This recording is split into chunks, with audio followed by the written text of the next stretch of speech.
pretty much fell out of high school at 15.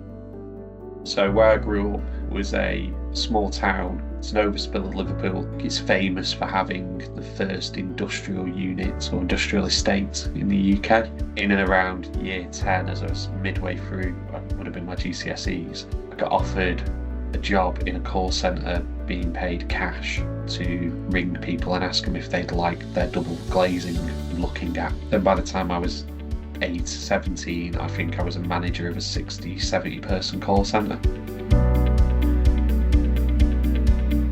I think I got a call out of the blue asking if I'd be interested in a career in recruitment. And at the time, I'd been for an interview with my local Morrison's, and the only openings they had were the fish counter or the butcher's shop. So I didn't want to work in the fishmongers because I don't like fish. I was okay with going to work in the butcher's shop until my dad made a reference to Fred Elliott, Coronation Street character, and said that I might look like him in the uniform, which kind of put me off. So yeah, I joined Rullion. So I came and did an interview. I did 7 interviews pretty much back to back over 2 days. At the time, Rullion, as most businesses did, preferred to look for graduates, and I was 3 years younger than anyone else in the business, and also had no academic qualifications whatsoever. But fortunately, my then director took what can only be described as an absolute punt on me, and thankfully so. So yeah, I attribute a lot to him giving me the opportunity in the first place. You would basically shadow and be mentored by one of the principal consultants, typically for a period of around 9 months, and then you would be promoted to becoming a fully fledged consultant where you would operate your own desk.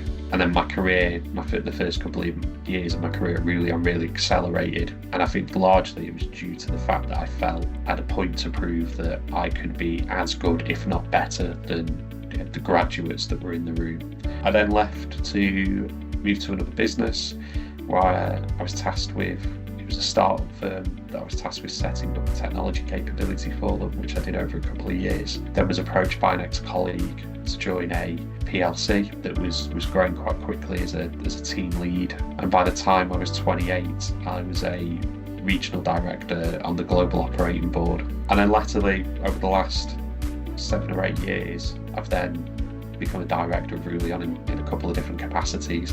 One, running operational teams, and now more recently, leading growth in our solutions business. And I think there was definitely a very quick rise in my career trajectory, and a lot of that is down to mentorship. I remember on my very first day, they talked about the style of referencing to which, surrounded by I was one of only 2 people in my entire cohort that didn't study a bachelor's degree, about 70 or 80 people. But actually, I think you quite quickly learn that there's 2 different types of education that you get, and that is that you have individuals that are academically smart, and you have individuals that are commercially smart because they've been there and done it.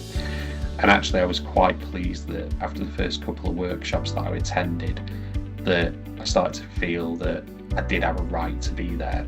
I studied at Manchester Business School, and the reason for selecting them is something called the Manchester Method, which is whereby they actively promote that you take the learnings of the MBA and put them into operation in your working life as quickly as possible. I definitely think that both I and Rullion saw the benefit of that.